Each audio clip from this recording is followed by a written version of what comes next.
on jarama musidɓe fulɓe kala ko hikkorno nder aduna Allah on salminago an hewti on sayi on ko fewndi ɗon ka men hande lagine feƴƴino affaire politique wona noon kadi probléme leƴƴi mais woni leñol tukkangol police et gendarme no mo warira hande fulɓe wa guerto Guinée Conakry ko fi ɗum mi anda ko fi honɗum tigi tigi ɓe ministre ɓe men wonnuɓe golluduɓe hande Alpha Condé mi anda ko fi honɗum ɓe yaani l'école mi anda ko fi honɗum mawɓe maɓɓe naadani ɓe l'école mi anda ko fi honɗum ɓe janngani mi anda ko fi honɗum ɓe laamani so tawi an a laamodoto e goɗɗo iya on no wara yimɓe ma nde immi wo yimɓe wona ɓen warede sina Diallo wo ko Bari ko Sow ko Balde ɓe yaha nokkeli ko tawata ɓe ɗuuɗi ɗon ɓe enna ɓe wonde violence ko prétexte sonno mille mi yaani e saria constitution hay nokku no windi violence no adda goɗɗo ko ware tentinima yimɓe ɓe ala ala ɓe ala pinka ɓe ala e fus ɓe gendarme ɓe police ɓe Alpha Condé recruti ɓen no wara tun no wara ko ɗum mi anda ko honto hande Bantama Sow woni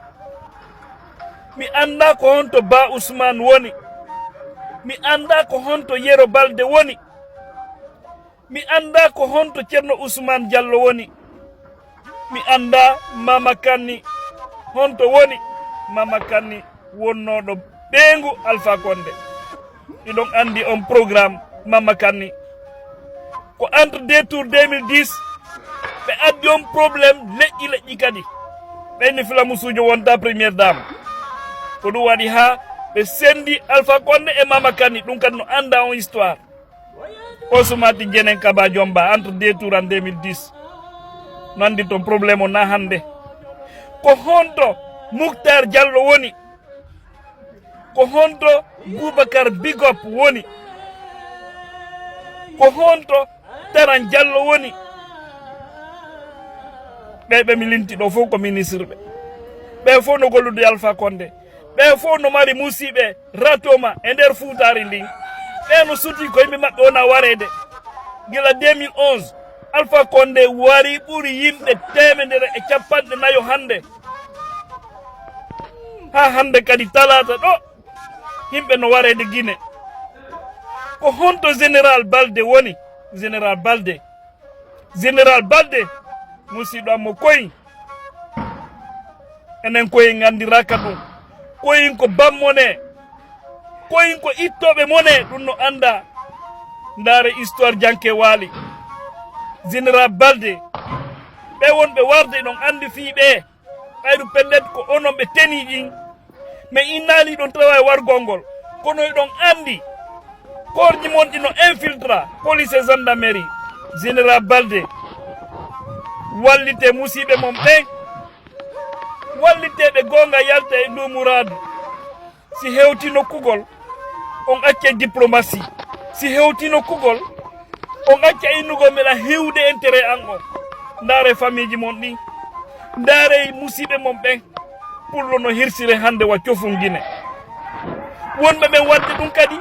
alaka memede alaka jugede alaka waɗede fus e hoore ɗum kadi ɓe nanga innocent ɓe ɓenna ɓe manifeste sukaɓe ɓe nanga ɓe yaaɓe soka tawta ɓen si hettudo ko mamawɓe maɓɓe yaha yoɓa kadi mbuuɗino ɓe yaltira hare woɓɓe no waali to fure woɓɓe no barminira to cuuɗi woɓɓe no lanca to butikaji woɓɓe no lanca to ɗum noon fof ko hoore pullo Fuuta ono wonduɓe e ngu laamu wonɓe ka force de sécurité wonɓe ka défense ɗum ko militaire ɓe ɓen e kanji ɗin fof lagine onon fulɓe wimi e hi onon on wawata heɓude courage ko fanɗi o yewton ɓe wonɗon gollude yoɓe accu warugol ɓay pellet kamɓe woni warde ko kamɓe woni warde aduna o weeti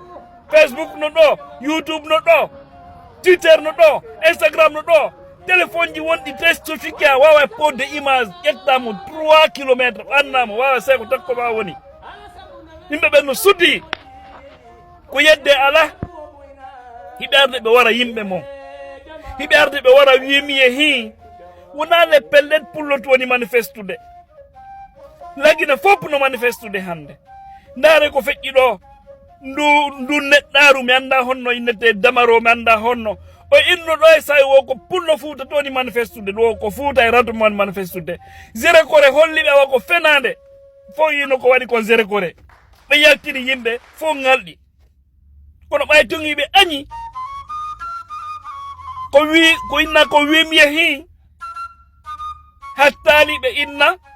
woko yimɓe ƴetta Mamum ƴetta Conakry naɓe lawra zere kore ndaare yimɓe keferɓe ko wolata joni noon ɗon fof no suta onon ɓe wonɓe goldude Alpha on heɓata courage seeɗa ene on anda ko on woni iwdi pullo on anda pullo ko bammone ka onon joni ko intérêt mon tu jokkuɗon ɓe inna ko fenande ɓe ala yadde pinka ka quartier ji ande téléphone ji no woodi a pooɗa image on ɓanna holla ko yimɓe woni wadde drone ji no woodi no jindude adnallan fof no braque ande radar ji lagine fof no suti ɗum ɗon ala ko yeddon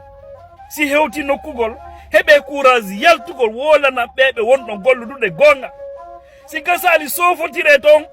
warindiron ton kono jama mon on hetto Allahu akbar onon ɓeɓe mi limti ɗo fof kon ɓiɓɓe fulɓe marɓere kadi poste ji jani hay so tawina e poste ji stratégique kono ɓe jontiɓe ɗi poste ji ka sécurité ka défense ko onon woni golluɗuɗe ɗon andidiri vous êtes des collègues Allahu akbar yurme seeɗa ande laamu lannay ande aduna lannay ande ñandego mo kala ñaawitirta kuuɗe mum mo woola no tawa e bonnuɓe so yino bonnede on fanki seke ko ɗum enta vous êtes complice vous êtes coupable par ce que ko ɗum portoɓe nata un silence coupable Allahu akbar yo Allah wallu en jonnita en lagine e hoore jam fonna guinéen fof sela leƴƴi worɓe ɓen fof ñande go nangue juge adnal nan fof yan ɗon yii ko ɓe ɗo tooñi ko ɓe wari jama on ko ɓe wonno warde tan Alpha Condé tigi mi torike Allah fi o lutto e kaso tawata ko kaso ñande go nante o maayi o heɓa lette ɗiɗi hara o fu yaltali en ɗo ɗum ɗo tawata ko mayde hara ko lette lakara ɗen to goɗɗo yiyata e Alpha Condé mi torike Allah fof yo iyu ɓe wonɓe warde no ɓe lettorto goto ɓe Allah lancindira ɓe ɗo taw aduna ɓe hewtode lahara to Allahu akbar